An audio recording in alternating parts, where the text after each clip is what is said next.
El Centre de la Joventut ha acollit durant les festes patronals diverses exposicions d'artistes locals. Una d'elles, la del Fotografies Antigues Gent del Poble, que per tercer any consecutiu ha exposat José Vicente Soriano i en la qual s'ha pogut veure diverses imatges d'antany de temàtica diversa. Por suerte para mí, esta es la tercera vez que ponemos la exposición junto con un libro que espero que les guste a todo el mundo. Gent del Poble, al igual que los otros dos tomos, pues es una recopilación de fotografías antiguas que la maravillosa gente de este pueblo me cede, me deja. José Vicente Soriano, a través de la recuperació dels documents gràfics, perquè és un cronista excel·lent de Benaguasil, la recuperació de les fotografies, la seva correcció, les netejar com ell ho fa i tratar després d'agarrar i de publicar-ho, que és un treball que requereix moltíssima paciència i que fa possible que ell siga un bon cronista de Benaguasil, com tots nosaltres sabem. Junt a aquesta exposició es va inaugurar també la de Barguenyos, de Luis Carretero, un artesà que porta més de 50 anys treballant aquest tipus de mobles fets d'os, marfil i fusta antiga. Les caixetes, com jo les faig les caixetes, és com un puzzle. Bueno, la exposició se trata de ficar una exposició de mobles, estos mobles se diuen bargueños o su nombre actual és arquimesa, que és de arquilla. Estos mobles els faig d'os, marfil, d'ébano, palo santo i de mobles i de fusta antiga.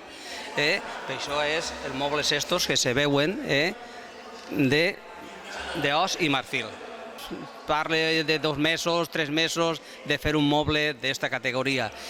És tota ma vida, ja porto 50 anys treballant en ells. La veritat és que a mi m'ha agradat molt els barguenyos, no sabia el que era, no ho coneixia, i gràcies a l'ajuda de Luis Carretero s'ha descobert i és una cosa molt interessant que m'ha agradat.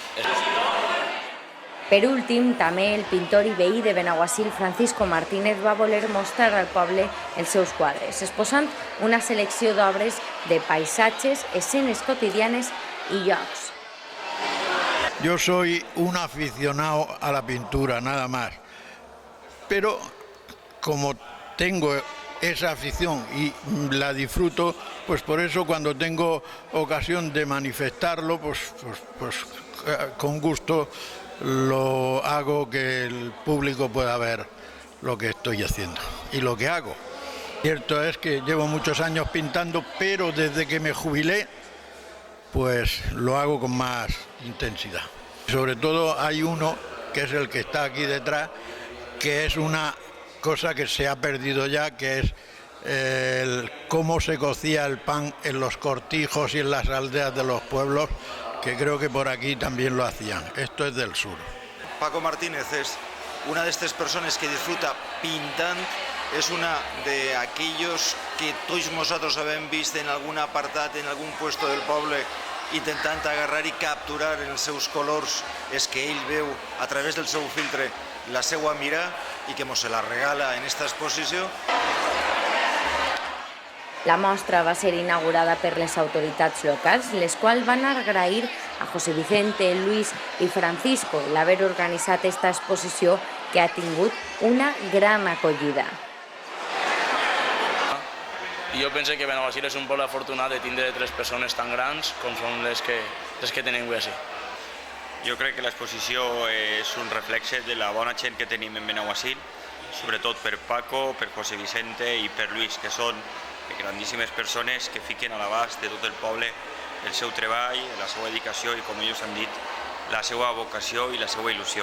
Després de visitar l'exposició he de dir que és una preciositat, tant els quadros, els barguenyos, les fotografies. Convide a tot el poble de Benaguasil que vinga a veure perquè realment s'han donat una grata sorpresa.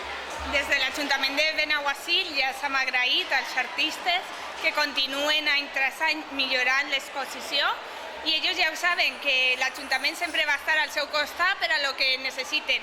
Tant José Vicente com Francisco com Luis saben que quan venen a l'Ajuntament enseguida tenen les portes obertes en tots els sentits.